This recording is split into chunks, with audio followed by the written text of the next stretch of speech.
Good morning. Good morning. Morning. Good morning. Good morning. You mean to wish me a good morning, or do you mean that it is a good morning whether I want it or not? Please go away. Let me speak for the love of God.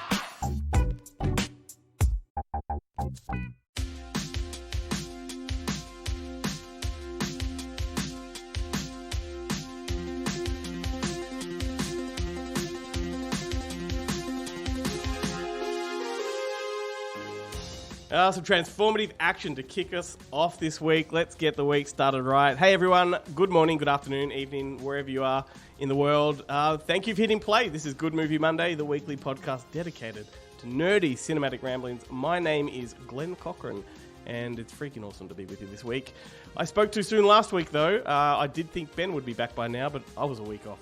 So what we've gone and done is we've got the other Ben here right now. Once again, Jared Garn.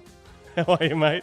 Good. I am old Ben. I'm doing this remotely, which is disappointing because particularly after last week, and Melzi saying how nice and warm that seat was. But I'll get there. I will get there, but I'm pleased to be here on the podcast regardless. Well, you did say the magic words, Melzi Begg. I want to give her a bit of a shout out because she was here at the desk last week and did a brilliant co-hosting job as always. And if you did listen to last week's show, which I know you all did, then you will have noticed there were a few little audio issues throughout, which I fucking hate when that happens. And I particularly hate it when it happens on a Melzi show because she comes a long way to be here.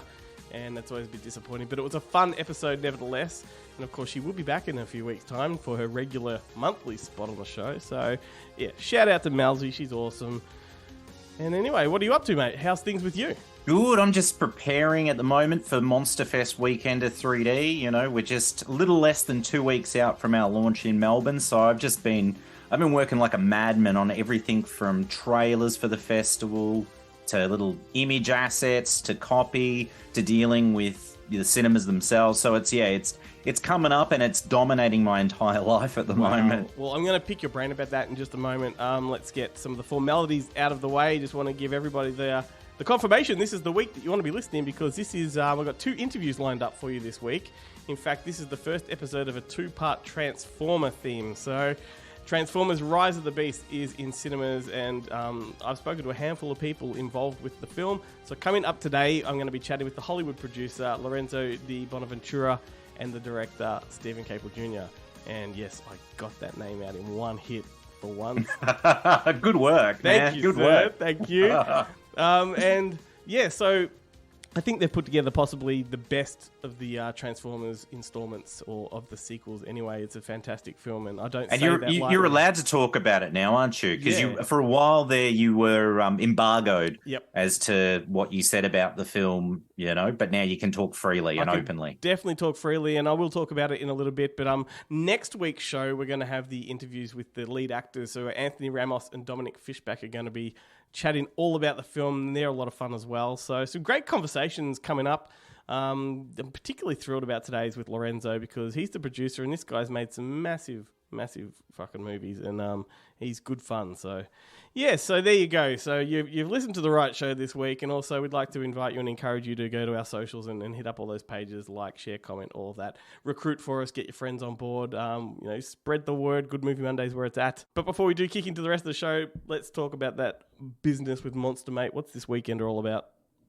Well, this year we're doing a mid-year mini festival. We started it last year and we did one, and it was just a sort of experiment to see, whether something mid-year would work. And because films typically come up earlier in the year, and then by the time that the festival is, they've already released, or we've lost them to other festivals, or, it's just the nature of film festivals. So we thought last year, let's start a mid-year festival so we can, account for all that content we would normally lose as the year goes on. And then in this year, we decided, well, let's just do something completely different. It was off the back of screening Friday the 13th, Part 3 in 3D last year. Yep. At all our Monster Fest dates in November and December of last year. And it was such a big success, and everyone, I just loved it. And it was just such a universal, enjoyment in the cinema. Like everyone cheering anytime anything was in 3D on the screen, be it just a title, coming at you. Everyone's like, whoa. And did you get people And like so- reaching out? You know, they're trying to grab it. Yeah, totally. Yeah, it was great. It was great. And always people are turning to the person next to them as if to say, "Did you see that?" And of course I saw that. Like that's what's in the foreground of the screen. That's all I can see. But it was a lot of that. But a lot of enthusiasm. I think the art of the 3D movies being lost because, you know, there's less and less coming out these days, and typically they're only for the superhero sort of type of movies, the Marvel sort of stuff. We don't really get the genre stuff like we did when like My Bloody Valentine 3D came out. But the other thing just- too is like, you know, the way 3D is now, so whether it's Avatar or one of, like you said, a Marvel film or something, it is very much the film is just presented in 3 dimensions, right? Whereas true. the ones we're talking about, like there was a gimmick involved. They would poke you. Oh. They would stick stuff out of the screen, and it was all about Absolutely. just manipulating the screen, and it was much more fun back then. Oh, absolutely. It's like a throwback to like the William Castle era of cinema, you know, where everything was gimmickry. And it's so good because like when we did like Friday the 13th Part 3 last year, you know, there's the passing of the joint and that. Yeah. And stuff like that is just amazing. So we've amped it up for this year's Weekender, and we've decided we're going to do a program completely comprised of 3D, hence the title Monster Fest Weekender 3D. 6 films in the program, and it's a good mix of decades. We've got, you know, contemporary sort of films like Texas Chainsaw 3D, which blows my mind that this film, despite having been a hit in the United States at the box office, that, you know, Warner Roadshow here in Australia opted just to skip cinemas and go straight to home entertainment. And I know I picked up the import 3D Blu-ray when it came out. I think that, and I watched it in 3D. It's phenomenal. It's got a really good commentary track. I think Toby Hooper's on that one. Oh, really? Okay, Yeah. I haven't listened to that. I'll definitely now, after revisiting it in the cinema, I'll have to watch it at home. But I actually quite like that installment. I mean, you know, we've had worse since. Leatherface wasn't great. just Not Leatherface as in Texas Chainsaw Massacre 3. Leatherface is in that other Leatherface one. It's a clunky franchise. Like, I mean, Yes. outside of the first 2, possibly the first 3, and if you Yeah. want to be generous, the first 4. Oh, I don't know. That's awfully generous for the next generation. Look, it is. But that was a satirical film. But Yeah. anyway, like, but beyond that, it really, like, nothing gels. Like, it's fractured all over the place. Yeah. No, and I love that the timeline's all sort of fucked in Texas Chainsaw 3D. It's like 20 years later or something, but then there's all modern devices They got and mobile stuff. phones and stuff. Yeah, Oh my God. I remember watching it going, hang on, how did this pass? This is Like, supposed what? to be early 90s, and yet they've got iPhones. And it's Yeah. fucking... And the style, the clothing, everything was contemporary. But regardless, it's super gory. There's some great kills in it. It is a lot of fun. And I'm really excited because when I did watch it at home when it first came out, I watched it with the wife, but I want to see it in a cinema with like a bunch of people. And there's going to be people there, I dare say, that probably haven't even seen the film. So that's going to be good. And then we got, My Bloody Valentine 3D, which really kickstarted the 3D movement, managed to get out in cinemas before Avatar did. So it was the real first 3D, next generation movie. We've got Silent Madness, which I'm really excited about because this is the first time Silent Madness has played in Australian cinemas. This film was, it was banned in Queensland, just like another film that released on home entertainment last week, albeit not in 3D. Oh, but then it was mishandled by the distributors. It got picked up and then they just sat on it and ended up dumping it to video like 4 years after they acquired it. Mm-hmm. It's the first time in Aussie cinemas. We've got Flesh for Frankenstein. It'll be the 50th anniversary. Can you believe it? 50 years. Amazing. The movie is older than either of us, Yeah. but it's still hard to believe the movie's 50 years old. And then, rounding out the festival, we've got 2 films about different types of houses. We've got House of Wax 3D, the original Vincent Price 1953 classic. Actually, it's not even the original. It's technically a remake because I think Mysteries of the Wax Museum came before that. It might have been in the early 30s or so. Anyway, but this was the first studio 3D movie, horror movie that is, and it's a classic. And then the final film I'm really excited about, Amityville 3D. Yeah. So... Amityville 3D is just such a favorite. Like, It is. That is the definition, I guess, of a kind of guilty pleasure. Because the first 2 are excellent movies, and then the third film is just pure cheese, but of the highest order. Most actors and actresses in Hollywood got their start in horror somewhere, and this is Meg Ryan's big start.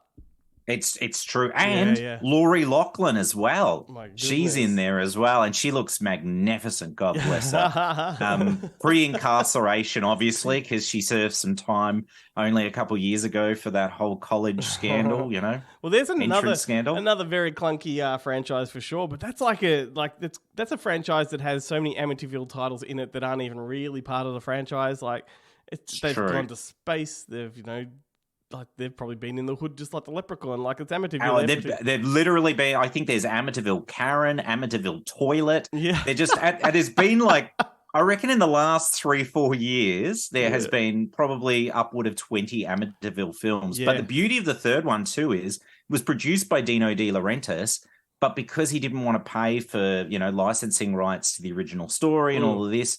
They actually got sued, and so they had to remove things from the first trailer that came out, which referenced the first 2 installments.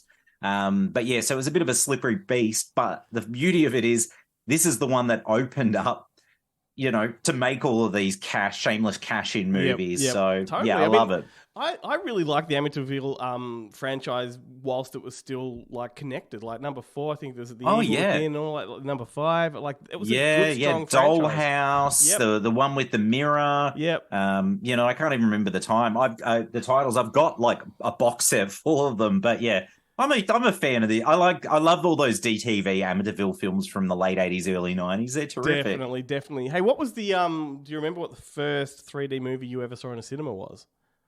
Ooh, now that is a very I've got an entire because drawer here at home full of 3D glasses from either DVD releases or from cinema releases. They're all branded. Yeah. I've even got a pair of real specs like you're wearing right now, but with the the different colours, the green and the red. Oh, cool. Yeah. No, look, it's funny because I feel like when we were growing up, 3D was sort of on the outer when we were young. The only 3D movies that were really coming out were more, adult-centric sort of stuff like, the Friday the 13th. Yep. 3. But the one that I remember off the top of my head was Freddy's Dead, Nightmare on Elm Street 6 with the finale. And the whole movie's 2D, but then you put the 3D glasses. Yeah, it was amazing. And I'm sure I still have those 3D glasses. I love it. They stashed away. Signal to you when to put them on.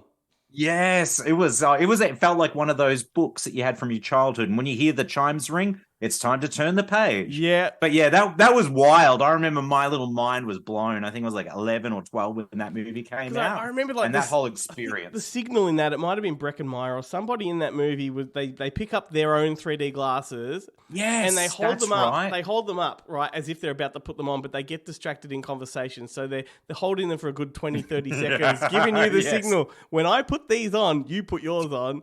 Yeah. And then everything changes. It was such a fun time. It's probably the greatest amount of suspense in that installment of the Nightmare on Elm Street franchise. I do love that movie, though. That's 6 is a lot of fun. It is. That's something that Robert Rodriguez, I should say, did with like Spy Kids 3 and Shark Boy Lava Girl. He did the whole nod to the audience. Like, I think they even did a bleep on the screen, like a little pair of glasses went bloop.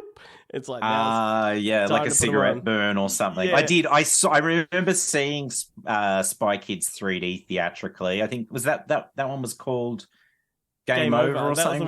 Game Over with Sly in it. And Sly was the villain. Yeah, it was awesome. Yeah. I mean, I saw all of those Spy Kid movies. I think that was the last one I saw theatrically because after that they might have had a change of the children. And the fourth one had the two lead actors were now adults and they were still in it, but you had a new generation of Spy Kids come along. I kind of liked it. That's right. And that was the next generation of 3D when that one actually came out. It was that real 3D era. So I've got it on Blu-ray somewhere, but I still haven't got to that installment just yet. Hilarious. Well, exciting stuff. So everybody should check out your Facebook pages at Monster Fest.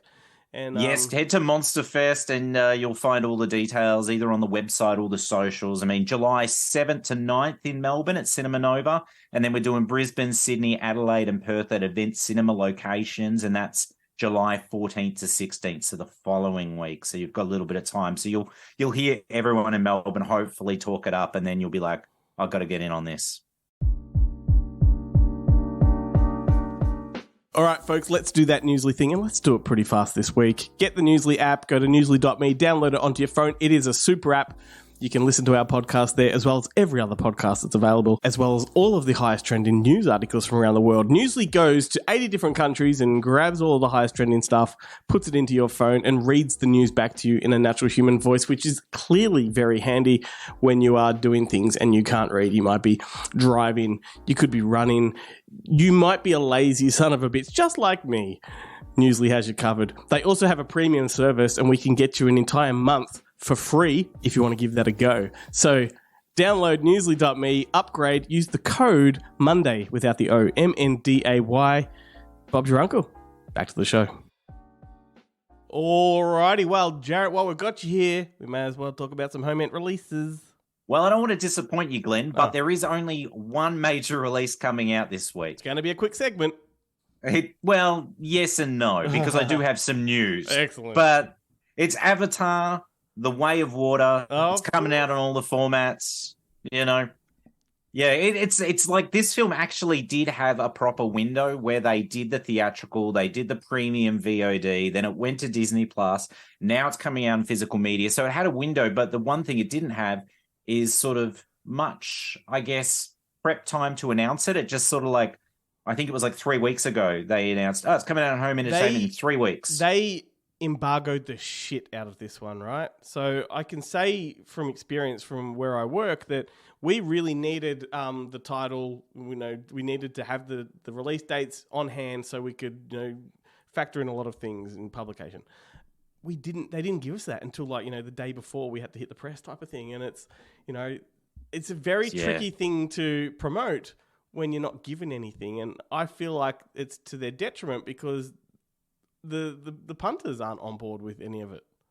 Well, yeah, no, I think people will be genuinely surprised when they either walk into a physical retailer next week and actually see it. Although that said, it was interesting to note there's a mass merchant having a 20% off sale right at the moment. Yeah. And one of the only exceptions to their 20% off is this film, which is the only new release that's dropping this week. Yeah. So I had to laugh about that. That bloody mouse, he loves his cheese. He won't share. I tell you what is a missed opportunity with Avatar, any release of Avatar.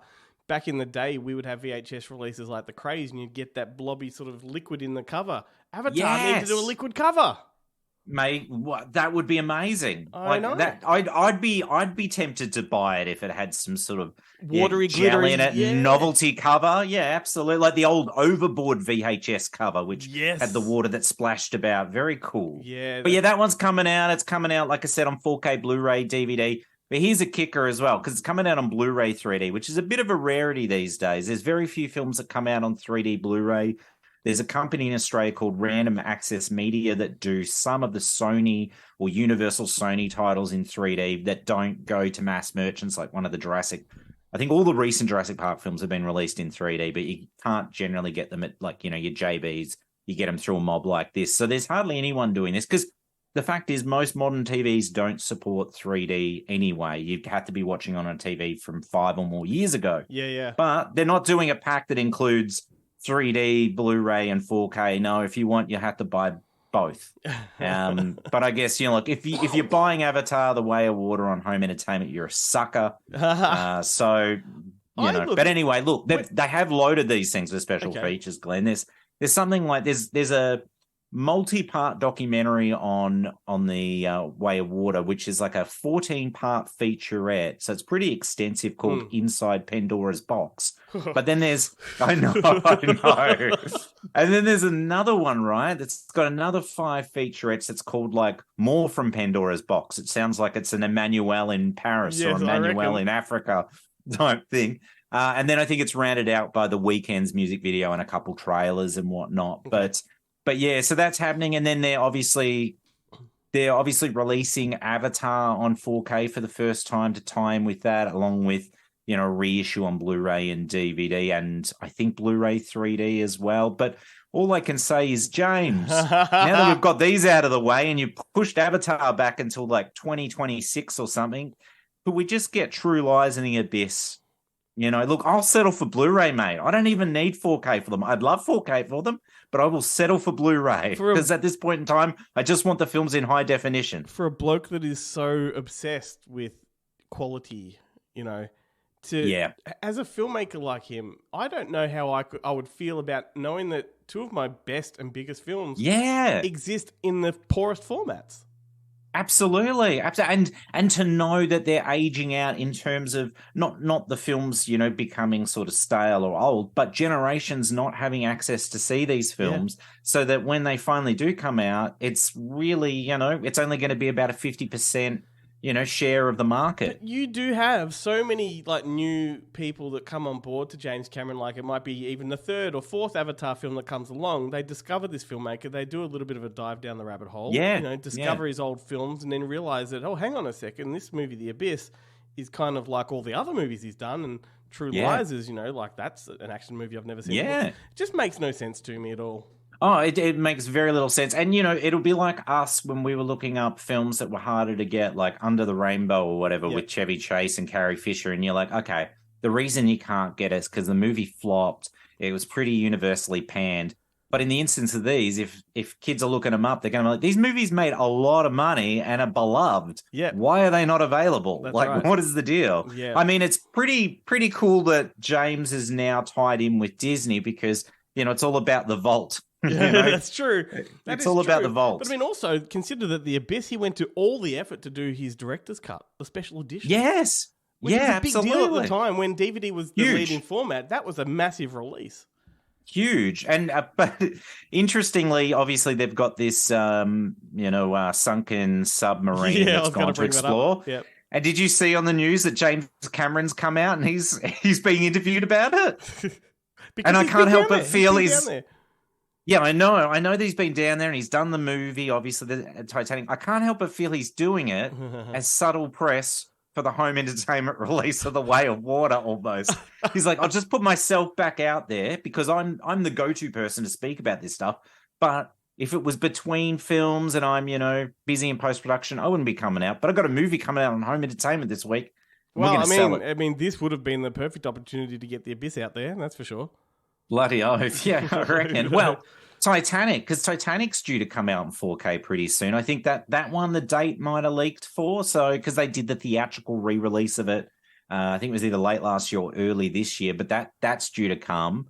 But again, The Abyss and True Lies predated Titanic. So the rule of thumbs is that should be on 4K first. But anyway, Avatar and Avatar: The Way of Water, the only home entertainment releases this week. But I don't want to disappoint you. I want to bring you some news, and it's good news.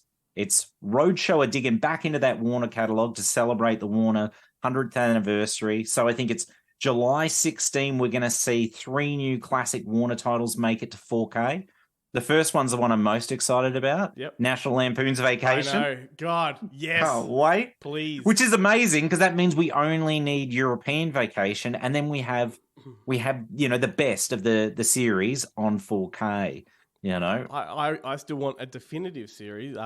You want Vegas Vacation and Randy's Christmas Island or whatever it is? Uncle Eddie's Island Vacation. Uncle, yeah. Well, you know what? Like that one can be left aside. But they made like a tally movie spin-off that never saw the light of the day called something like All American Adventure, and it had Gary Cole and Helen Slater doing the Clark and Allen roles, right?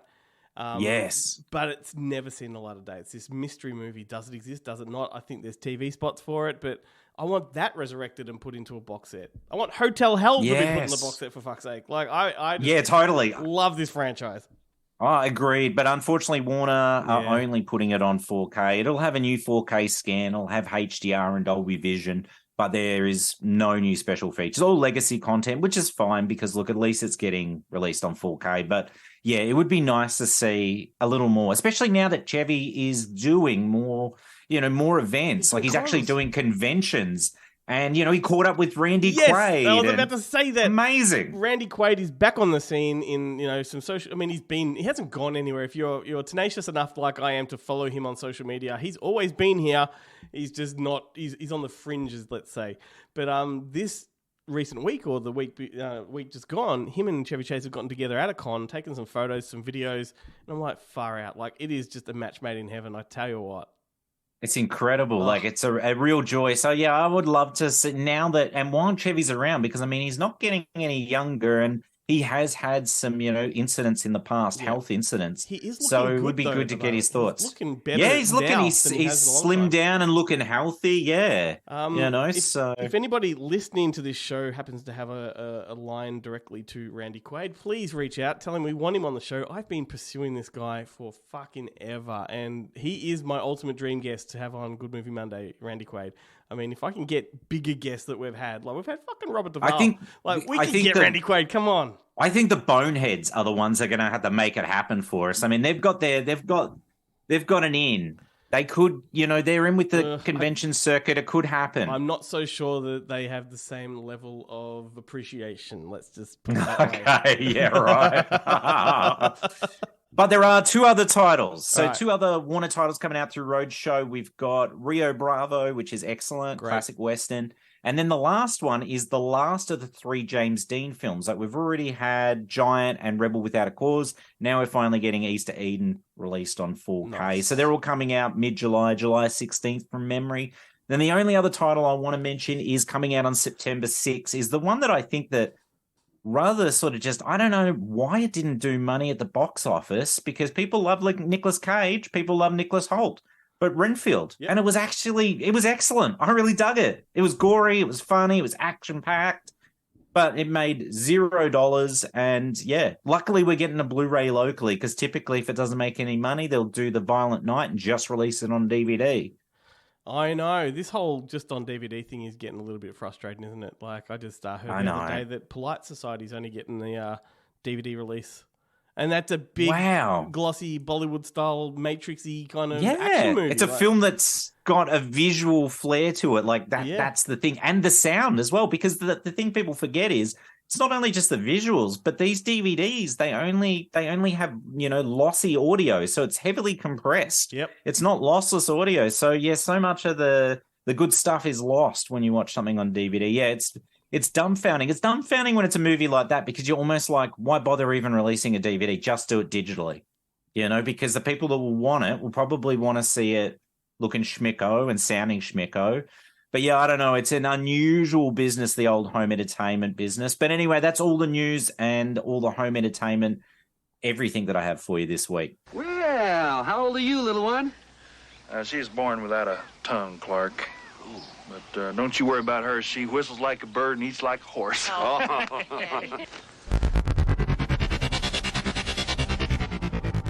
Alrighty, Jarrett. So let's talk about some Transformers fun facts, if you will. I've got just a bunch of stuff just jotted down on the screen. I thought we could sort of read them out and have a bit of a conversation. But you were saying to me that Bumblebee is about the only Transformers movie that you've really enjoyed. Would that be true? That's correct. Yeah, I was even apprehensive going into that one, but then I came out of it having a blast, and I did buy it, rewatch. But the first one I saw with Danny, I fell asleep during it. We were in gold class. She woke me up, and I said, just wake me up when it's the final battle. And then the third one, which was in 3D from memory, I fell asleep during that one as well, and that was at a preview screening. And I was awoken by a friend next to me because I'd started to get my snore on. But I did not sleep through Bumblebee, partly because I think I saw like a preview screening at like maybe 10 or 11 a.m. on a Sunday morning. But it was awesome. So I'm excited by the prospect that this might be more akin to that. So, I mean, Bumblebee was a prequel to the Michael Bay franchise. I think the biggest difference or point of reference here would be that Bumblebee's not directed by Michael Bay, so therefore it has a different feel and a different aesthetic to it, and it's very retro, like it's very much an 80s kind of movie. Rise of the Beast, like, no joke, like it is probably my favourite action film of the year so far. It is, look, I reckon it's better than Bumblebee. It feels very much like an 80s Saturday morning cartoon. It just plays out that way. And so I can't speak highly of it enough. But as we lead towards our interview, let me read out some facts. So, did you know the 1986 Transformers movie, the cartoon, that was Orson Welles' final performance, and he died just 5 days after recording his part. Oh, I didn't realize it was I knew it was him, but I didn't realize he died so soon after. Wow. Yeah. That's incredible. And that his death was 10 months before the film even got released. No, it's tragic. That was I liked that as a kid, the Transformers movie. It was a really big one for me. And as you'll hear in my interview with Stephen Caple Jr., the director of Rise of the Beasts, that movie is what informed him the most. You know, that's where his love for Transformers comes from, which sort of, you know, gives you an idea of where he's coming from with the movie. But the whole concept also behind the original animated one was Hasbro, their directives were to kill all of the major characters off, including Optimus Prime. Wow. So they could drive up their sales. So their theory, which didn't go to plan. Wow. Theory Yeah. was, we kill off all these famous characters, we've got room to create new ones, and kids are going to want to buy the new ones, right? Yep. But there was massive backlash and controversy from all of the parent groups and whatnot, because the kids were really traumatized. Because Optimus Prime is this big leader. He's someone you turn to for trust. He protects everybody. And to kill him off, like in a kid's animated movie, apparently the backlash back in the 80s was just absolutely that's huge. crazy. Like, it makes sense that obviously they want to, you know, bring forth a new generation of Transformers. But when you said it, I thought you'd meant initially that they wanted to kill them off so they could ramp up the prices and make the original series collectible, because it's like, you know, when a famous painter or musician dies or an actor, and suddenly there's a lot of interest in, you know, that artist's work. I genuinely think they didn't think about the kids or the audience at all. They just thought, hey, we can create a new toy line here if we remove the old one, right? And to give context to that too, is that movie actually came out after 2 seasons of the TV show, right? And it was a continuation of the first 2 seasons and like a bridge to the next season. But the fact that the original 2 seasons didn't have any death whatsoever, and then to go and kill them all off in this one film, like kids are like, they're hyped up from the TV show, then they go to the movie to sit on the big screen and bam. Man, that would be such a traumatizing experience as a kid, to be like, you know, you go out to the cinema, you're so excited to see your favorite characters on the big screen, you got your popcorn, and then you go through that. You'd never want to go back to the cinema again, because you'd fear that your favorite characters would be dying if you were there. It was a major fuck up on Hasbro's part also, because the film tanked at the time. It didn't get its cult following until, you know, years later. But Hasbro that same year put all of their eggs into sort of the one basket. It was Transformers and My Little Pony, right? And My Little Pony, the movie, tanked as well. Oh, damn. Yeah, crazy, man. That's crazy. I have memories of liking My Little Pony. I don't know if I want to revisit it, but no, you know, if you're a grown adult that enjoys the My Little Pony, aren't they called bronies? Well, I mean, we got taken to town on TikTok for enjoying kids' movies. I can't remember which one it was, but we got this comment from a very disgruntled gentleman who's like, you know, grown adults talking about kids' movies. How disgraceful. Oh, man. Sounds like they're hiding something. Maybe we need to get Chris Hansen over there. Sounds like they're just trying to, you know, draw the attention away from themselves. Yep. So then came the Michael Bay franchise, of course. So we've got 7 movies in the franchise now, with an 8th one in development. The new one coming is called Transformers 1. No idea what it's about, whether it'll be a continuation of this new kind of timeline or whatever. But the franchise was actually Paramount's idea to capitalize and create a universe the way that Fox had with Avatar and the way that Disney had with Star Wars. They wanted their own universe, right? Of course, yes. And I don't know if they've quite done it yet, because so far it is just Transformers, whereas, you know, I think in their mind they had this Hasbro-verse where they were going to over. My Little Pony in there as well, and G.I. Joe. G.I. Joe, definitely, and the G.I. Joe connection may or may not happen in Rise of the Beast. You know, it's very exciting that's stuff. interesting. And what was the other one? I know at one point they were discussing whether or not to bring Power Rangers into it. Oh, wow, that's super weird. Because that's a weird one, because I was talking to my wife about that the other day. It was Power Rangers. We're talking about like how I think it was a friend of hers never liked Teenage Mutant Ninja Turtles, and I couldn't fathom it because everyone likes Teenage Mutant Ninja Turtles. Like, it's universally loved. Yep. And they've you know, sort of formed it every few years with a new take, and they're sort of timeless. And I was like, oh, maybe he was just a few years too old for it. Maybe he was a He-Man kind of guy and that sort of thing. And she said something about the Power Rangers. And I said, well, the interesting about Power Rangers, they've never, outside of that one movie, Power Rangers has stayed pretty consistent to the brief from the get-go, that it is, you know, big, bright, cheesy, ridiculous, over the top. Yep. Whereas that one movie was the series, and I think that movie didn't do so well. So then they've just all the series are, like the previous installments. Yeah. Whereas, something like obviously Transformers, they've stayed pretty core to the idea of, maybe they've gotten better over time. But I mean, Paramount, I can't comprehend. They've, I don't know anyone that really loves these movies outside of, say, the last two, Bumblebee and this new one.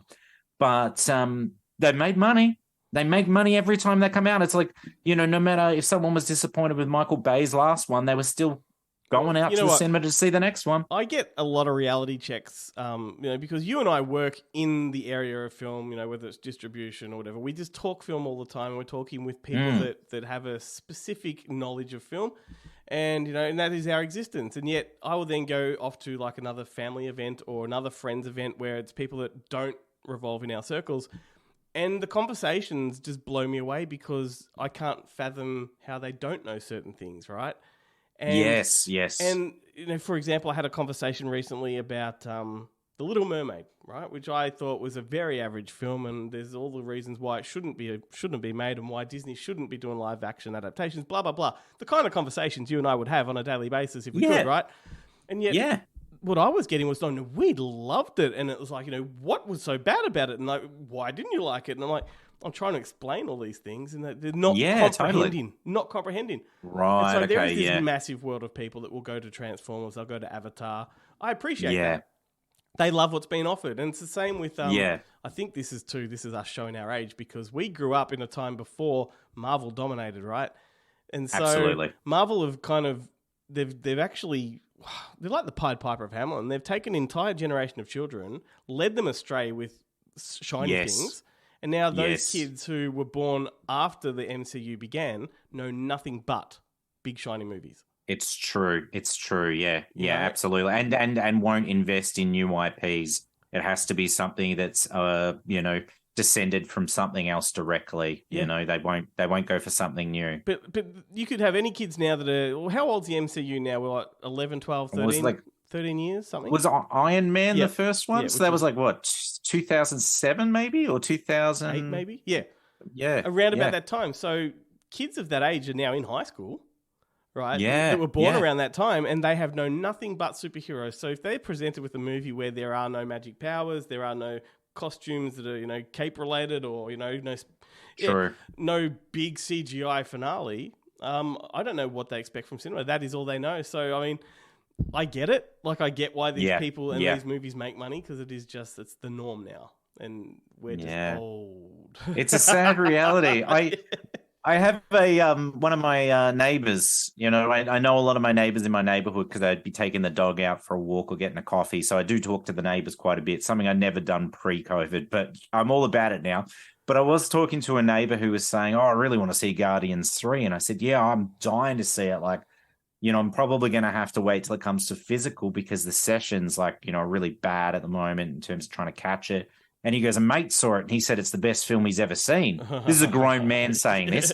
And I was like, legit? And he's like, yeah. And I was like, well, look, I'm a huge fan of the first two films, so I reckon it could be pretty good. And then he said, yeah, I didn't get into the second one. And I said, oh, yeah. And he goes, yeah, I gave up after 20 minutes, but looking forward to the new one. And I thought, how are you going to watch the third film without having seen the second one? I was like, why would you even bother? But anyway, but that's that mentality that it's like, oh, well, wasn't for me, but I'll go back and watch the next one because maybe this one is. But these are also people that tune in and out of movies. They can easily miss an hour of a movie, come in, and they don't care. It's just another. Yes. We are just who we are. We're very niche, and fortunately, all the people that listen to Good Movie Monday are just like us, and they're probably having the same frustrations. Absolutely. But anyway, one more thing I'll just say about Transformers before we move on is this whole Michael Bay franchise actually began as a G.I. Joe. It was conceived as a G.I. Joe franchise.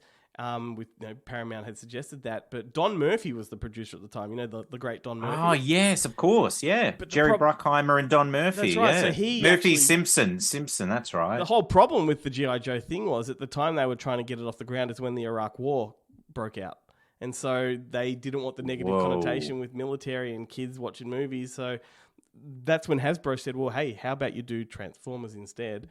And then later on, Michael Bay came on and the rest is history. So, Yeah, only now we're starting to get the good G.I. Joe out of it, because those Channing Tatum ones were fucking terrible. Still have not watched one of them. It's a blight on his resume. Yeah. He regrets doing both of them, to be honest with you. If you read up on that, he's come out swinging against them. So. Oh, that's good. I remember when you had that chap on Andrew who Koji? was that The Rise of the Cobra or something he was in? Yep. Yeah, and then he hadn't engaged with the toys growing up and all of that sort of thing. It was like, and you're like, whoa, that's so weird to think. Well, that Rise of the Cobra was supposed to be the way they're going to shoehorn Transformers or G.I. Joe in with Transformers. And so they're starting to do that now. So the Hasbro verse is cracking open. I do pick Lorenzo's brain about that. You'll hear it in a moment, and he talks about the potential for the crossovers and the Hasbro verse and all that. But let's listen to a song from the soundtrack, and then we can go into the interviews. Come on. Hot, sicker than your average. Papa twist cabbage on instinct. Niggas don't think shit stink. Pink Gators, my Detroit players. Tim's for my hooligans in Brooklyn. That's dead right. If the head right, Biggie there every night. Papa been smooth since days of under rules. Never lose, never choose to. Bruce Cruz who? Do something to us. Talk goes through us. Girls want to us, wanna do us, screw us. Who us? Yeah, Papa and Pump. Close like Starsky and Hutch. Stick to clutch. Yeah, I squeeze 3 at your cherry M3. Bang every MC easily. Take that. Easily. Recently, niggas frontin' ain't saying nothing, so I just speak my peace. Keep my peace. Cubans with the Jesus peace. With my peace. Packing, asking who want it. You got it, nigga flaunt it. That Brooklyn bullshit, we on it. Biggie, biggie, biggie, can't you see? Sometimes your words just hypnotize me. And I just love your flashy ways. I guess that's why they're broken, you're so fake. Biggie, biggie, biggie, can't you see? Sometimes your words just hypnotize me. And I just love your flashy ways. I guess that's why they're broken, you're so fake. I put hoes in NY onto DKNY. Miami, DC, prefer Versace. That's right. All Philly hoes know it's Moschino. Every cutie with the booty, boy, the coochie. Now who's the real dookie? Meaning who's really the shit? Them niggas ride dicks. Frank White pushed me 6 on the Lexus LX 4.5. Bulletproof glass tips if I want some ass. Gon' blast sweet first. Ask questions last. That's how most of these so-called gangsters pass. At last, a nigga rapping about blunts and broads, tits and bras, menage a trois, sex and expensive cars, and still leave you on the pavement. Condo paid for, no car payment. At my arraignment, no for the plaintiff. Your daughter's tied up in the Brooklyn basement. Face it, not guilty. That's how I stay true. Richer than richer, so you niggas come and get me. Come on. Biggie, biggie, biggie, can't you see? Sometimes your words just hypnotize me. And I just love your flashy ways. I guess that's why they're broken, you're so fake. Biggie, biggie, biggie, can't you see? Sometimes your words just hypnotize me. And I just love your flashy ways. I guess that's why they're broken, you're so fake. I can fill you with real millionaire shit. That's cargo, my cargo, 160, swiftly. Wreck it by your new one. Your crew run, your crew run.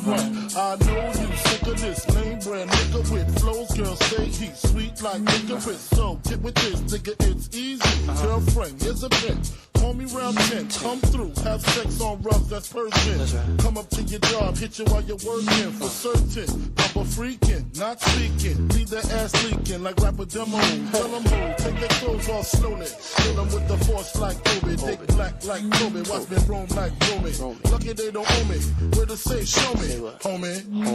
Biggie, biggie, biggie, can't you see? Sometimes your words just hypnotize me. And I just love your flashy ways. I guess that's why they're broken, you're so fake.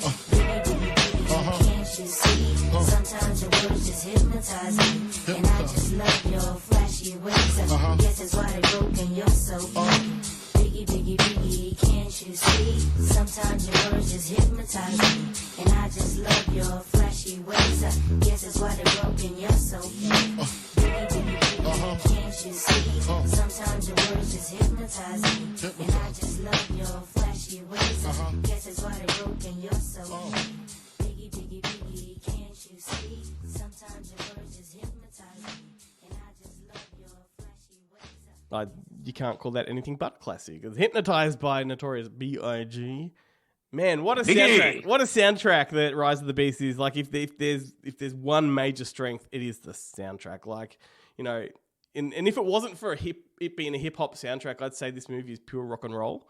So it just doesn't sound the same if you were to say this movie is pure hip hop. Like, but you know what I mean? Yeah, right. Like, the music absolutely. is so integral to everything that goes on, and it's all that '90s hip hop, the Wu-Tang Clan, Cypress Hill, like all that good stuff. So anyway, there's a great song for you. We won't muck around. Let's get straight into these. First up, we're going to play them back to back. We've got Lorenzo di Bonaventura. As I said, he's one of Hollywood's biggest producers. He's responsible for all of the Transformers movies. He's also the guy that recently gave us the 2 Meg movies, including the upcoming Meg 2.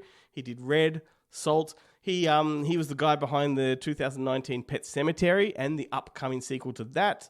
He's done all of the G.I. Joe movies and whatnot. So he's worth having a listen to. He's very interesting. And then you're going to hear from Stephen Caple Jr., the director of Rise of the Beast. Now, his previous film before that was Creed 2.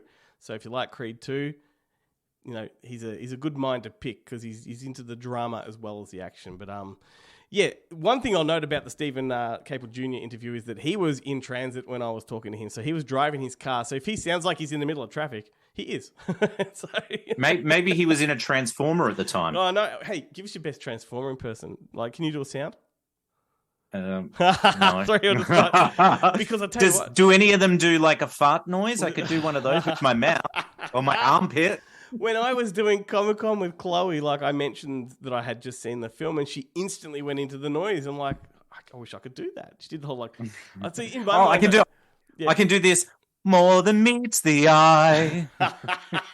And the Transformers back then had heat seals, like thumb seals, and you had to put your finger over the sticker to see it change color, so you knew it was an authentic toy. Do you remember that? Yes. Yeah, man, that's I love those quality seal things. Yeah. But anyway, no. So she just busted out the whole, and I'm like, I can't do it. Some people, I guess, people that have enjoyed these films more than I have, then just obviously know how to do them. Yeah, totally. No one's asking me to quote Ace Ventura: Pet Detective verbatim, but I could. Yep, same. But that's controversial. Yeah, of course. I forgot about that. Everything pre 2022 is controversial. You're gonna stick it into my hip. Oh, I better save the day and just throw to these fucking interviews. A war is coming. You fighting this alone, or we fighting it together? Together.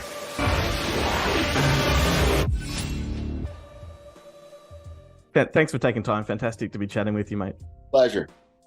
So you've been producing the Transformers movies right from the start. Are you as excited about Rise of the Beast as you were back in 2007? There's an ebb and flow when you think about, 16 years. It's crazy to me. Because really it started around 204, 205 where we were developing it and everything. So it's really like 17, 18 years. I have to say, each time there's a different thing that gets you excited. Yeah, right. Sometimes it's in this case, having the Beast is so great and so fresh and so different. And Bumblebee was trying to do intimate, and so each time we're finding these things that are keeping us interested, and hopefully we can translate that to our audience. It's amazing to think that like 30 years ago, big franchises meant diminished returns, smaller budgets, and now like they just keep getting bigger. Audiences can't get enough of them. So it's an exciting time. What can audiences expect from Rise of the Beast? How is this different from the rest? Well, we did this with Bumblebee. We sort of recalibrated, right? We went intimate. Yeah. And the experience, the satisfaction of that experience carried forward. So when we went, and some fans were a little disappointed, not by the movie, but there was not enough giant spectacle for them. Okay? Which we understood. It was a conscious thing to avoid, giant spectacle. So what we were able to do as an approach was to say, we don't want to lose the intimacy, but we want to reintroduce the spectacle. Mm-hmm. So that was our decision making in terms of like, how should we approach this? And that led to a really unusual thing, which is both our human characters have character arcs, full character arcs, which other than really in the first movie, in a sense, when Shia turns from a young boy man to man. Yep. That's not really been available to the humans, if you would. But also we added an arc for Optimus, and we've never had an arc for a Transformer. And so what happens is you have three different characters, the three, in many ways, primary characters. They're all going like that with their arc. And there's tension because they have different objectives in a way as humans and as robots, although I think of the robots as humans. I've spent more time with them than most of my friends. So it creates an interesting tension in the movie. And then once they figure out all their individual things, the united aspect of it becomes really satisfying. So we were able to give an emotional context for the story that's very deep and movie long. And then we added the spectacle again. Yeah, fantastic. I mean, I think it's also just the fact you tap into the Beast Wars universe. This is kind of what fans are sort of, really, really excited for. But you've got Stephen Caple Jr., if I'm pronouncing his name right. Not right. the most obvious choice for a Transformers movie. What made him the right guy for this? His work, I really liked Creed 2, but what I saw in Creed 2 was a guy who understood commercial filmmaking. Mm-hmm. What I saw in all of his work is an emotionality and a connection to character that was reflective of what we were trying to do with this movie. Mm-hmm. And then he came in, and the icing on the cake was he's a diehard Beast Wars fan. Awesome. And so the advantage when you have a director having such in a way, DNA inside of him being Beast Wars, it translates into the movie in a way that you can't articulate, but it's there. There's a comfort, there's a certainty of decision making that comes out of that when you own it that way. Sure. And with him directing, this is obviously the second time that Michael Bay has not been in the director's chair. How does he go on set? Does he struggle to let go of the reins when he's sort of on set watching another director call the shots? Michael doesn't come on set because of that. I think he's never articulated that. But Michael's there to help us. Michael, he's got one of the great eyes about visual effects and how to do a lot of this stuff. But, he's a director first. Yeah. And so he comes to set, but he doesn't spend a lot of time on set. And frankly, I don't think any director would love to have another director of that significance sitting there on the set. It would there's an awkwardness to that I don't think it would be helpful to filmmaking. A massive intimidation for sure. Well, there's an intimidation, and there's also, it's sort of like, well, who's in charge? There's it's sort of like, this is my set. Yeah. So it's a little of both, I think. No, that makes sense. And this film boasts a massive, massive cast, including a freshly crowned, Oscar winner. You got Michelle Yeoh in there as well, and I know everything seems to have fallen into place with this cast. When you were sort of, recruiting all of this talent, was the pandemic a factor in the pre-production of this? Oh yeah, the pandemic got in the way of everything, but they were rushing for a date, so we didn't have as much prep as we normally had. More than anything, the pandemic threw a lot of curveballs at how you make a film. And, going to foreign countries is never comfortable when you're worried about your health. Yep. No matter what country you're from, if you're going to get sick, you want to be in your own country, right? So going to Peru with this whole crew, and Peru at the time was the highest COVID death rate in the world. There. And we were like 19 days in the jungle, so we were pretty far away from serious medical help. But thankfully, the vaccine had been introduced in time for us. But nonetheless, it created a lot of pressure. Yeah, for sure. Sort of like, and then there was a lot of detail in trying to test everybody today and all the stuff you have to go through. A lot of uncertainty too. Yeah.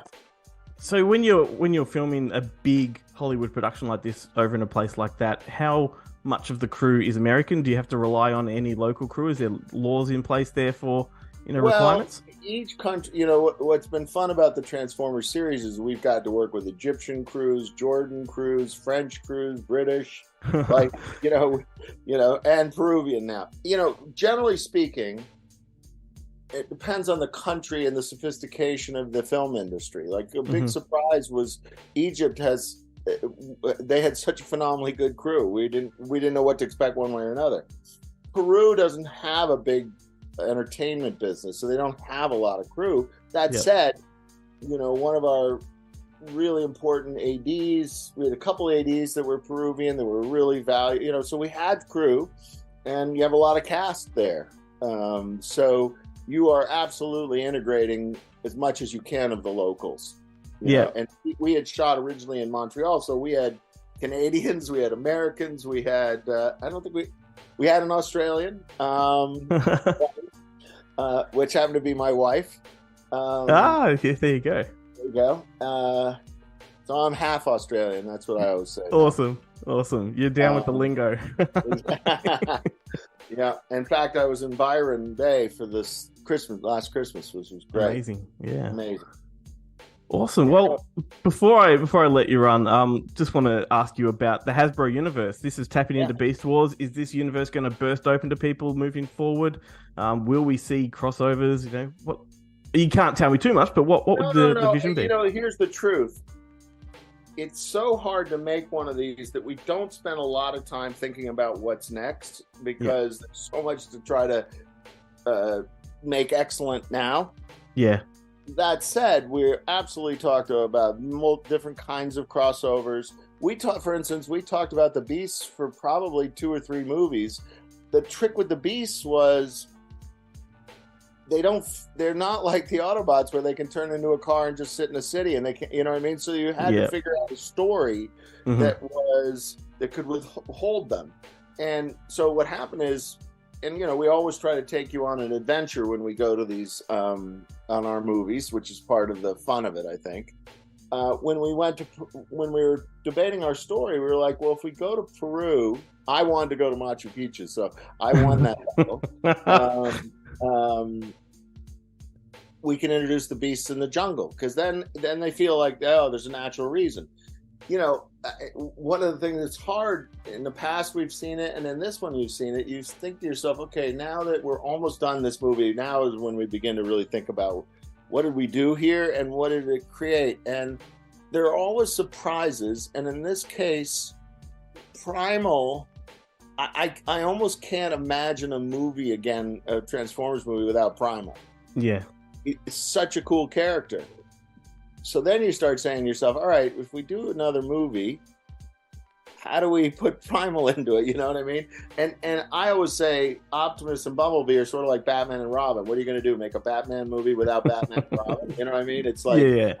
So the trick is really trying to figure out how many characters can we hold? And for a long time, fans have been arguing for a G.I. Joe Transformers crossover, and we've talked about it, and we continue to talk about it. And we haven't found a way. It's sort of a long response, but trying to get you into our thinking. One of the interesting parts about this movie that's very successful is one of the things we set out to do was give each human a real purpose. Yeah. And when you go back in the movies, and I'm not being critical of them, but we kept having a hard time figuring out, well, it's hard to compete a human with a 35-foot robot that has giant guns. Like, what can a human do?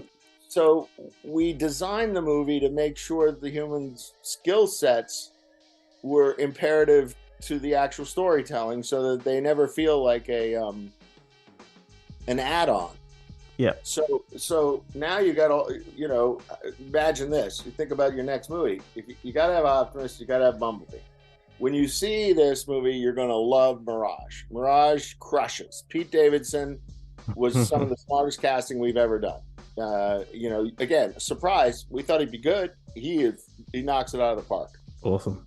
Okay. Now you got Primal. Now you got 4 already. How many characters can you really juggle? In my experience, 6 or 7 is where you sort of run out, and you got to have a villain. So now you got 5. Yep. So now you're going to bring Anthony Ramos and Dominic Fish. You're now at 7. So, you know what I mean? So that's part of the debate that goes on is like, if you fit too much, you don't get anything. You know what I mean? You don't get to know anybody. You don't get to invest in that way. And so even in this movie, Optimus gets the most airtime, if you would. Primal and Air Razor get the most airtime. Oh, actually, I'd say Optimus and Mirage get the most airtime as the Autobots. Air Razor and Primal get the most airtime.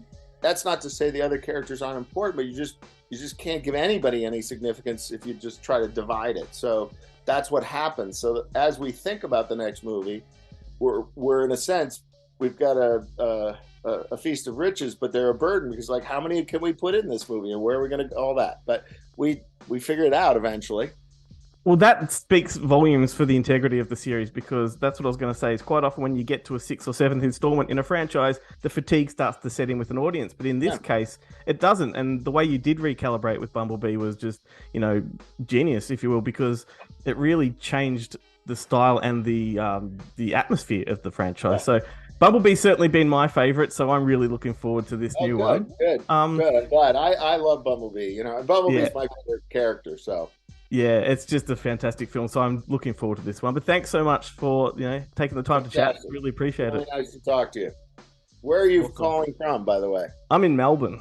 Oh, okay, good. One of my very, very close friends is there, so I keep trying to see him, but because my wife is from Perth, I seem to skip over Melbourne from Sydney to Perth. Yeah, so, all the way over there. Yeah. Not an ugly place, though. No, boy, how about that? That place is wild. Who are you?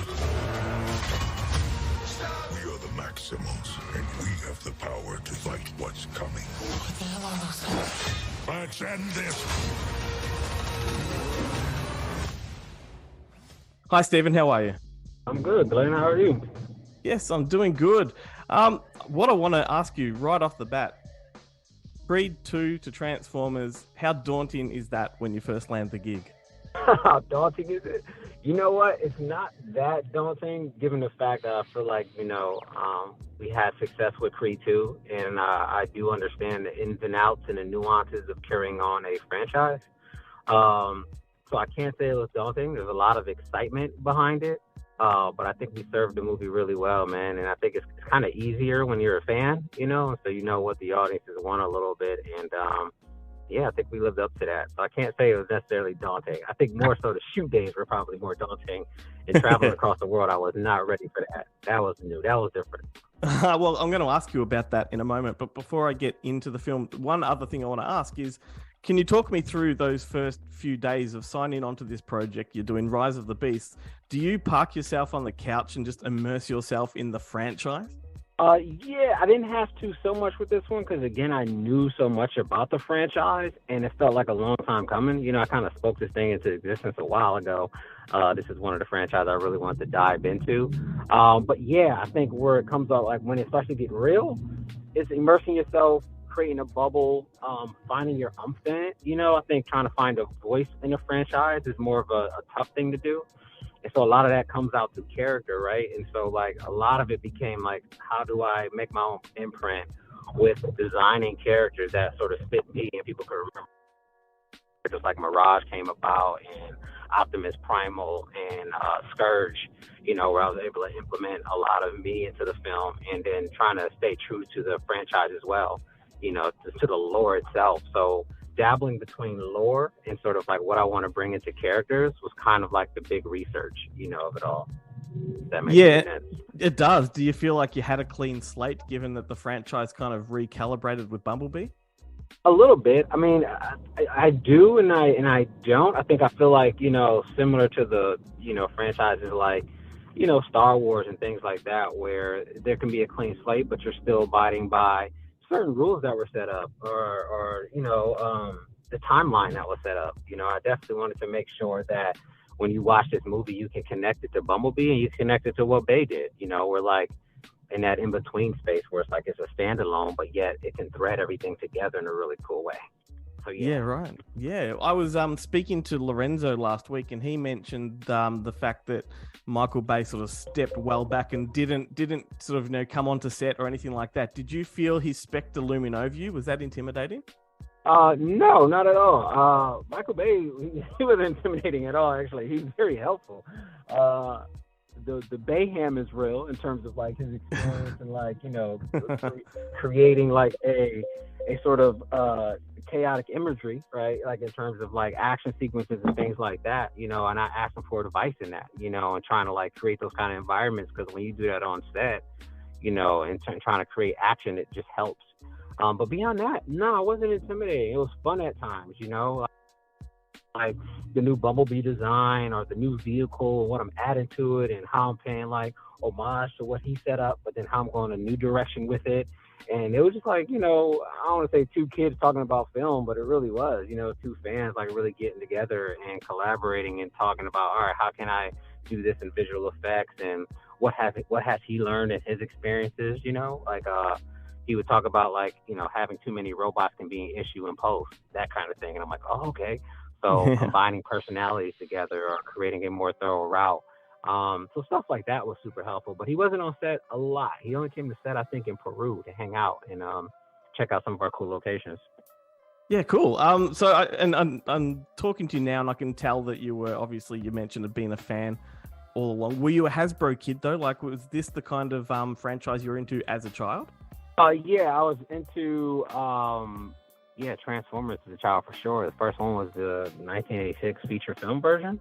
Yeah. So that was like my first real encounter with it. And I didn't get into the cartoons, like the actual show, till later on, which is weird. Like some people got into the show, then the movie. I saw the movie on VHS tape, and it's probably because of my age. I wasn't even born when the movie came out, so I wasn't born until later, actually. And so, around 5-6 years old, that's when I actually got a chance to see the movie itself. And then that's when I became a fan of the actual like franchise. And then I started watching the actual cartoon, so I was backwards and everything. And then when I was a teenager, Rise of the Beast came out, and then I was a fan on a different level. Yeah, I was still a kid, but I was like able to embrace Rise of the Beast and watch it all as a child. Yeah, sure. And Hasbro kid, I never thought about it.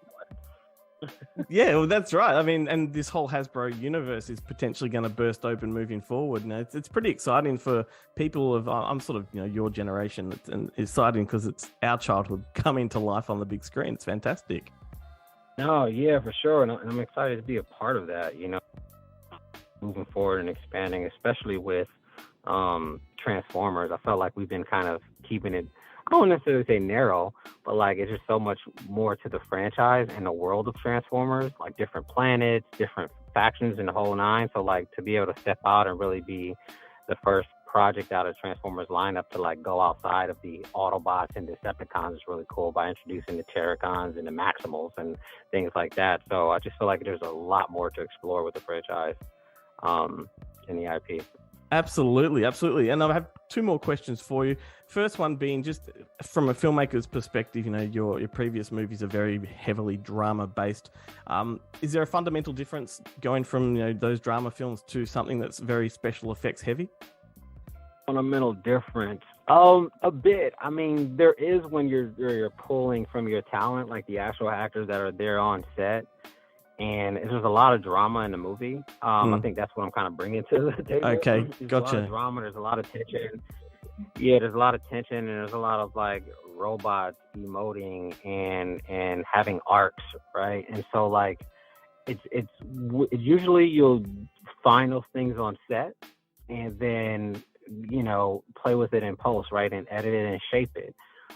In this case, like I did some of that. Half of the job was done on set. But then it takes time to get the robots actually there, right? The visual effects. And so I really spent a lot of time making sure that we shaped their arcs and story and were able to get drama out of a robot. And you start to learn quickly, like a lot of that kind of falls into the design. So it's technical. It's not like just giving Optimus Prime or Peter Cullen a note. It's like, all right, now we got to dive into his face. Like, how can he really emote happiness? How can he emote sadness? Like, what can we do with his shoulders? Are they too boxy?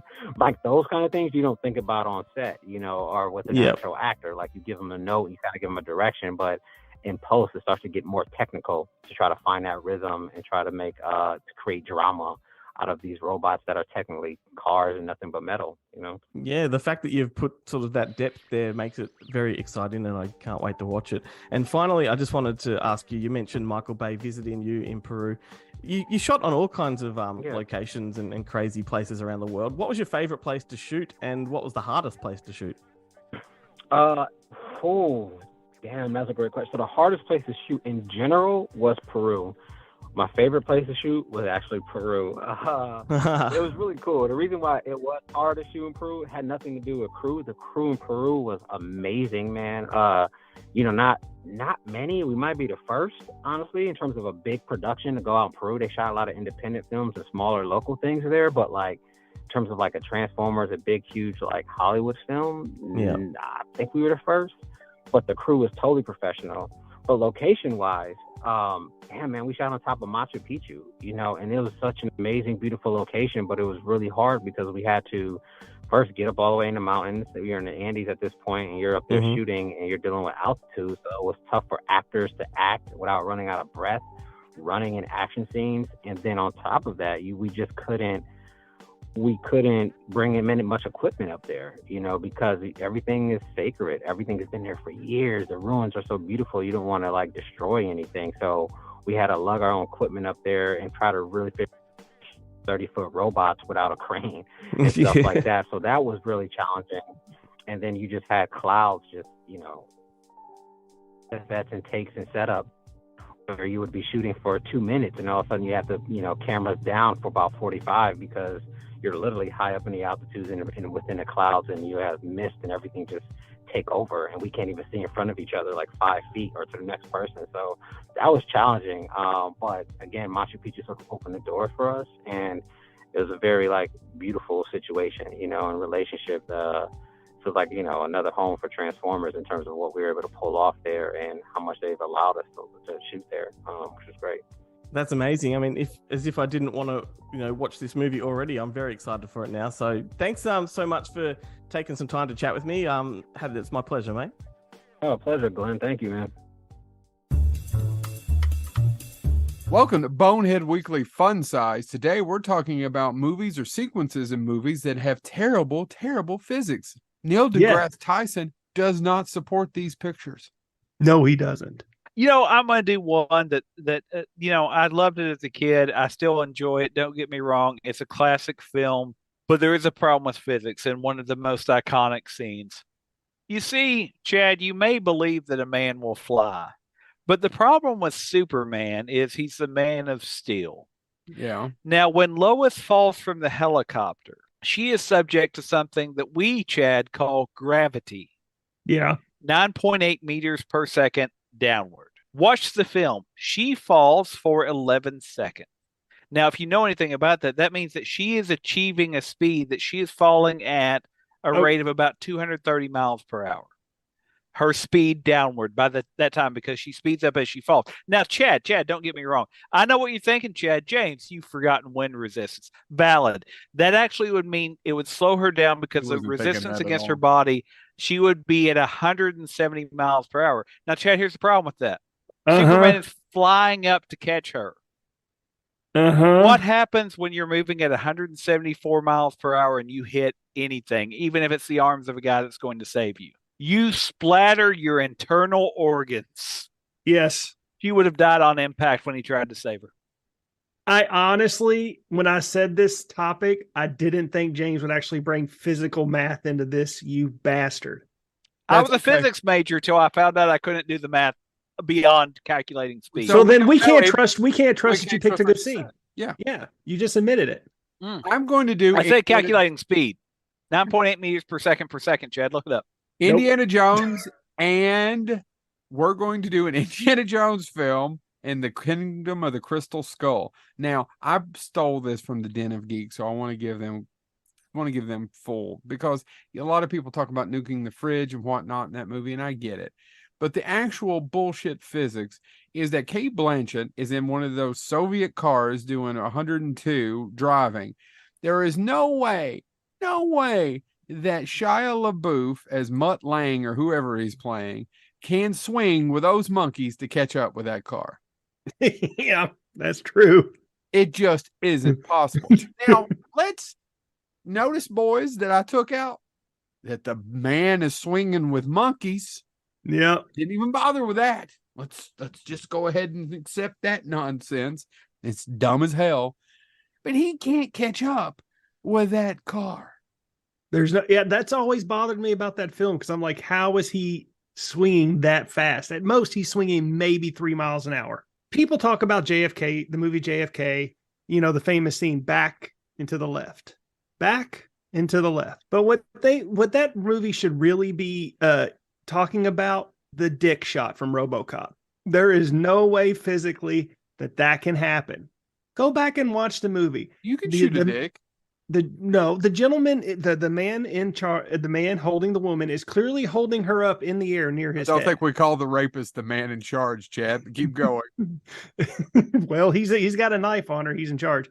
But if you look at the close up, his crotch is right where her butt is. So technically, if RoboCop fired that, he would be blowing right through that woman's urethra to get to that dick. Well, maybe to that dick. You get to that dick. Maybe the guy had a big dick. And it was dangling. But if you look at the shot, it is like right at the crotch, right where the dick and balls are. You know what, Chad? You're right. I haven't went back and watched the dick and balls as close as and by the way, the only reason I know this is because I actually went back and watched it before when I came up with this topic, just to make sure I was on. And by the way, I want to point out, I did do research on this to see if there was any feedback on this. There's none. All the people are talking about is the fact that RoboCop, being a cop, made a poor decision. Get over it, people. It's a movie about a cyborg cop. That's all I have to say about this. This has been Bonehead Weekly Fun Size. Couldn't have said it better. All right, Jarrett. Getting to the pointy end of the show, we're going to recommend some movies. It's that part where everybody takes the proverbial note and pencil and they write these down and they track them up. They watch them and they drop us comments all over Facebook, and they don't do any of that, but they should. But they should. Well, you're encouraging them now, so that's right, listeners. Now I got really excited because sometimes I recommend movies that I haven't seen until days before we record. And I had one in mind I wanted to talk about, and yes, I remember you saying this to me. But it was an absolute turd, so I'm not going to talk about it as a recommendation. But I will tell you what it was.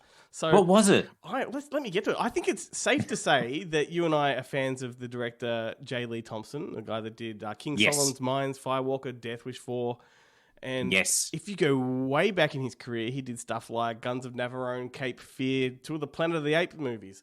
And I was really excited to find out that he practically directed a remake of Casablanca starring Charles Bronson. And this was a movie called Cabo Blanco, 1980, which is like a Peruvian take on Casablanca. And Jason Robards is in it, and Bronson owns a bar like Rick did, and the woman from his past comes, blah, blah, blah. You know the story. I watched it, hoping to recommend it. It's a really good-looking film, but fuck, it's a hard watch. It's a really hard watch. And Bronson is not a romantic lead. Let me just say that. No. He's a man of action. He's a man of action. I mean, this is a director of action too, but they just both were just off. They were just not aligned for this one. It was terrible. Maybe it was one of their pet projects. They're like, if we make 3 of the action films, we get to make one for ourselves, and this is the one we want to make. Also, you are blatantly ripping off Casablanca, but you're not admitting to it, and yet you still call it Cabo Blanco. Yeah, totally. Oh, so God. I was hoping for that one, but no, it was no good. So what I've done is another film I watched again recently, 1968, Malcolm McDowell, If... I only rewatched that last year. How weird's that? Yes. Yeah. And this is a fantastic film, but fucking hell, it is a really, really full-on movie. This is the movie that actually got Malcolm McDowell the role of Alex in A Clockwork Orange. And in fact, his character in If is a complete prototype of Alex in Clockwork Orange. It is basically the same character, if you can imagine his earlier years, It's all set in a strict boarding school, or public school as they call it over in the UK. It's very much a satire. It's a social commentary about sort of corporal punishment, the private school sector, and all of that.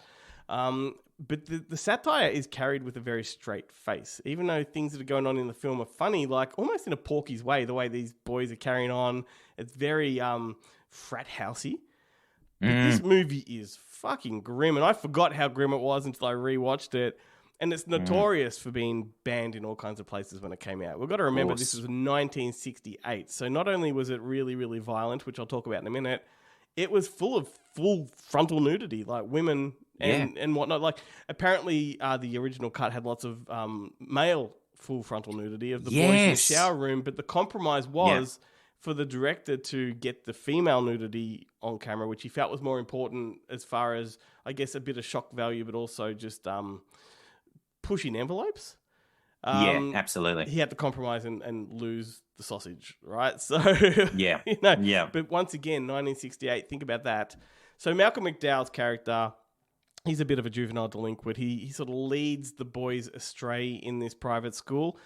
He's not really a rebel in a traditional sense that he's a troublemaker. He's actually rebelling against the cruel faculty, the teachers of this school who are very much into fucking punishment. Corporal punishment, There's lots of it going on. There's a particular scene where the three main boys get whipped or caned. And it's a hard watch. And the caning takes place off camera. And we're waiting with the other ones who are waiting for their turn. Yes. And the anticipation in that scene, you can hear what's going on behind closed doors. And it's just really uncomfortable to watch. So anyway, like I said, it has all these frat house shenanigans going on, but then it does this full-on flip towards the end, and the final act is where Malcolm McDowell recruits a whole bunch of other students. They attack the armory, and then they open fire on everybody. They sit on the roof, and they just mow down all of these parents and teachers and students coming out of a church service. And they all go down. Like old ladies with handbags are getting slaughtered. Grandpas are getting slaughtered. And then the old ladies and the grandpas that survive pick up arms and start shooting back. And you have then this shoot-off between students and parents and teachers. And it's relentless. The camera doesn't flinch. It just goes on. And by the end of it, you've got an entire courtyard full of dead bodies. Yeah, it's grim. It's such a dark ending, really is. I remember hearing about that before I saw the film, but nothing can kind of prepare you for the shock of that because tonally it's a massive shift in the movie. It really is. Yes, and the other thing too is, once again, put yourself in the mind of the 1960s. I mean, it would have been very, very far-fetched and fantastical and therefore satirical to have these kids killing people at school. It's not something that just happened, right? And yet we fast forward, 50 years, and suddenly... that does happen on a regular basis. So that's, I think, it's more controversial now because of that fact. But back in the 60s, it was shocking, but also so shocking it was fantastical. Like, this is a fantasy. Absolutely. Yeah. And for it to be a British film as opposed to an American one as well, where, sadly it became a reality in the United States, ridiculous. Well, and it's much more unrealistic to a British modern audience because, much like Australia, firearms are not that common anymore, but back then they were, and so kids could get their hands on them. Anyway, look, I really, really enjoyed this film, and I watched it recently, and I forgot how close Malcolm McDowell was in this as to Clockwork Orange. You can see exactly why Kubrick wanted him, right? Oh, yeah, just glorious stuff. It's called If...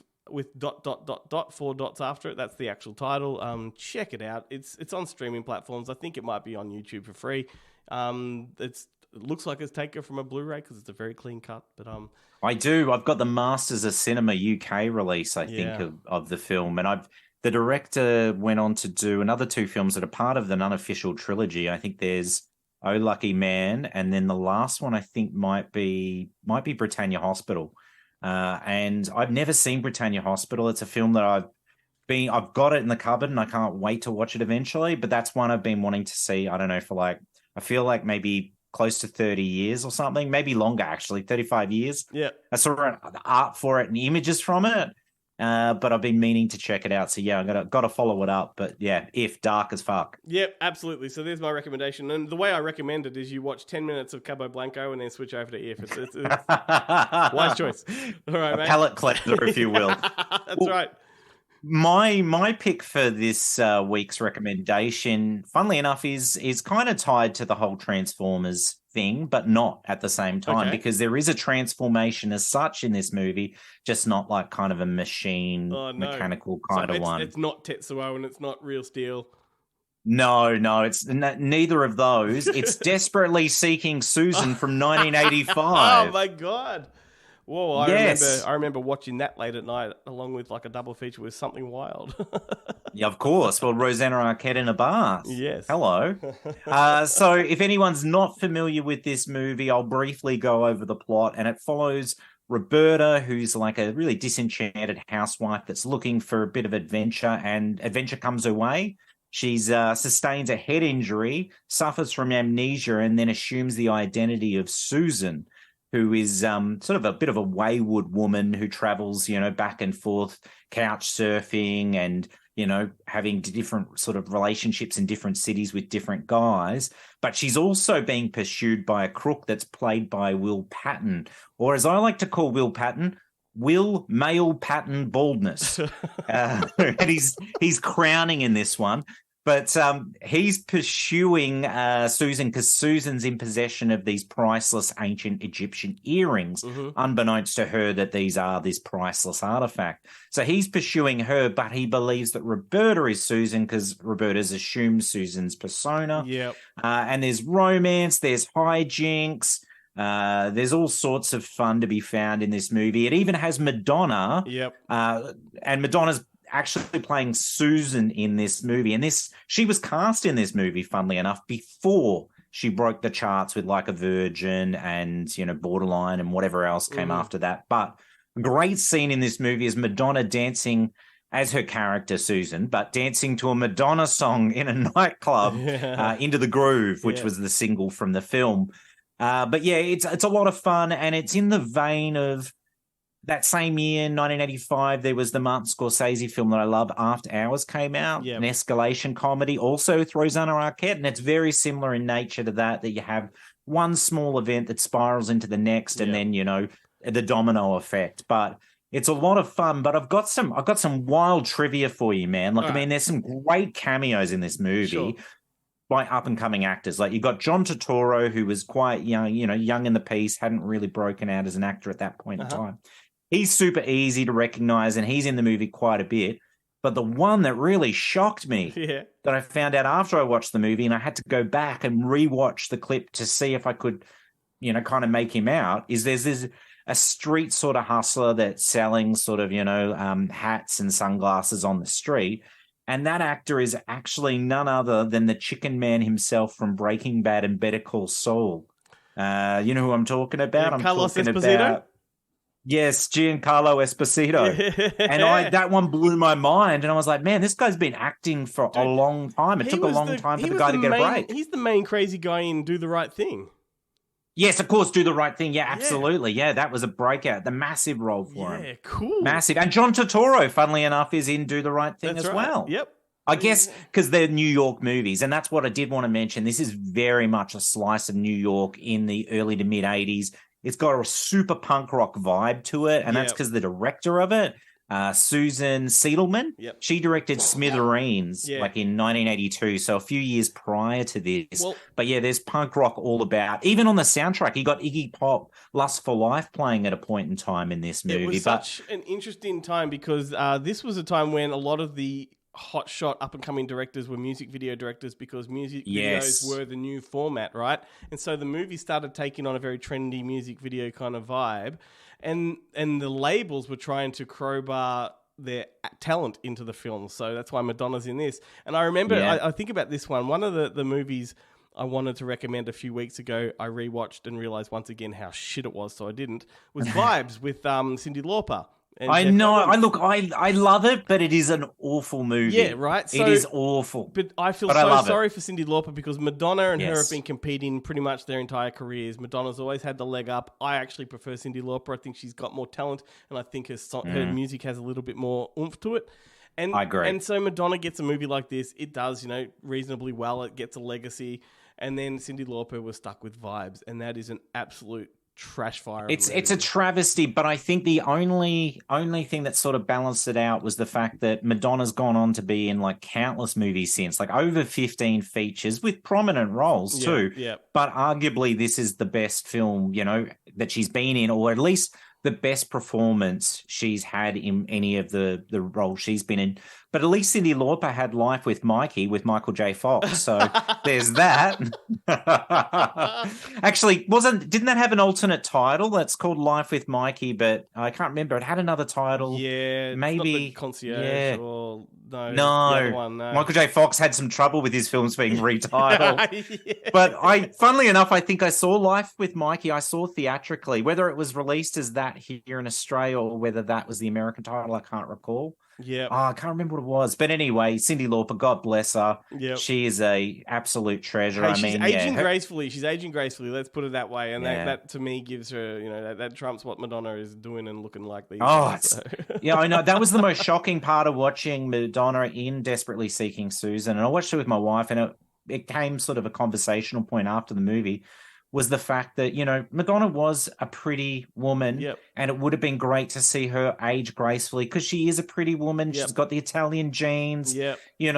But she's gone and done all this plastic surgery disaster, and it's just as shocking terrifying. as when you go back and watch the early films of Mickey Rourke. Like it's the same thing. Absolutely. Like, you watch a prayer for the dying, or you watch Angel Heart, and you think, what a handsome man, He would have been he would have looked like a George Clooney type. He would have had that rugged, handsome, older man look, and it just went down and ruined the whole fucking substances, love of boxing and plastic surgery. They do not make for a good mix. It's funny, isn't it? Because they always say that the reason so many of these Hollywood actors age disgracefully in terms of plastic surgery and changing their looks is because there's the demand on them to remain young, that Hollywood want. And yet you've got these other people that, like your Meryl Streeps and your Robert De Niro's and your Al Pacinos, that are proving that, no, you just got to be a good actor and Hollywood will have you.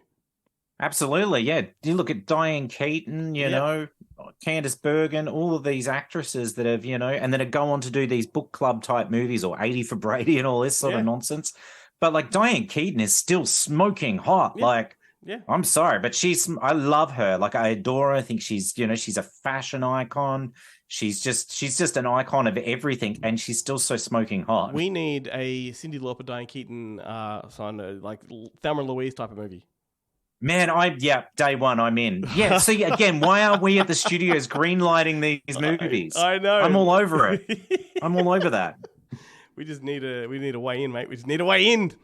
We do. We just got to make one movie. Yep. And then we're set for life. Just please, no Jane Fonda. I couldn't handle it. No, I'm good for Jane. She's doing well enough for herself, Plus, unless I get her on a publicity tour and she goes on The View and tells people she's going to murder somebody, I do like stuff like that. Like, that's great. Oh my goodness, she's doing the Malcolm McDowell. Yes. Oh, mate, we've reached the end of the show. Dude, thank you for jumping in pretty much last minute that you've come on board this episode. So I really, really appreciate it. Absolute pleasure, sir. And we'll have to just get you back here at the desk with Ben and I. Yes, it's going to be fun. I don't know when, but we will. But also want to quickly remind everybody once again, jump on those socials, share the pages, and like I said earlier, recruit your mates. We do want to hear from you all. Drop us a comment what you thought of the episode. Find our videos. The Jarrett segment doing the home entertainment has its own video on a Tuesday night, so you can, you can see it's doing that. It's ruffling feathers with the Houseboat Horror, that's for sure. People are desperate to get their copies of Houseboat Horror, and they're not receiving their orders yet, and they're finding a way to voice it. They've found a platform to comment about it. Damn, we're good. I don't care what kind of comments they are. Just no, exactly. So yeah, also don't forget next week we are carrying on the Transformer theme with Anthony Ramos and Dominic Fishback. Two awesome interviews you want to hang around for. Hopefully by then some of the people listening will have seen the movie, so they might be able to let us know what they thought of it, love or hate. I don't care. So let's end with another song from the soundtrack, The Rebirth of Slick, Cool Like That by Digital Planets. And mate, until next time. Next time. Adios.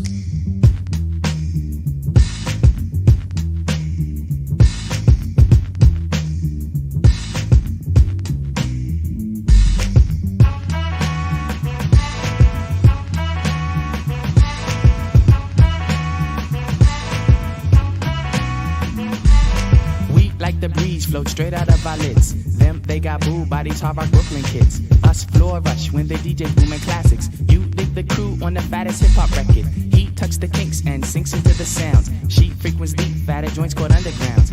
Our funk zooms like you hit the Mary Jane. They flock to booms, man, Boogie had to change. Who freaks the clips with mad amount percussion? Where kinky hair goes to unthought of dimensions. Why's it so fly? Cause hip hop kept some drama. When Butterfly rocked the light blue suede pumas. What by the cut? We push it off the corner. How was the buzz entire hip hop era? Was fresh in fact since they started saying Audi. Cause funk's made fat from right beneath my hood. The pooba of the styles like miles and shit. Like 60s funky worms with waves and perms. Just sending junky rhythms right down your block. We beat to rap, what key beat to lock. But I'm cool like that. I'm cool like that. I'm cool like that. I'm cool like that. I'm cool like that. I'm cool like that. I'm cool like that.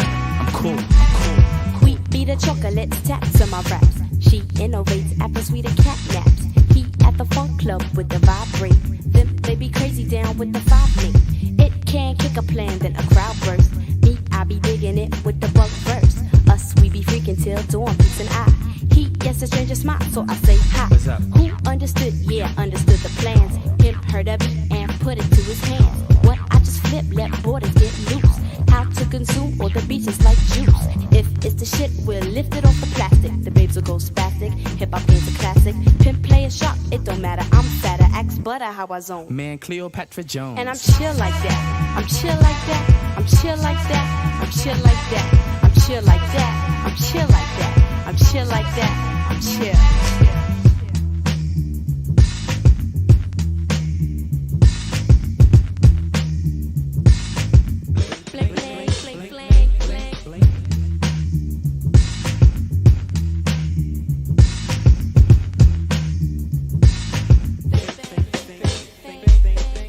Get you free, cause the clips be fat boss. Them dug the jams and commenced to going off. She sweats the beats and asked me cause she puff it. Me, I got crew kids, 7 and a crescent.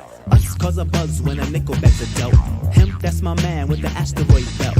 They catch a fizz from the Mr. Doodle Big.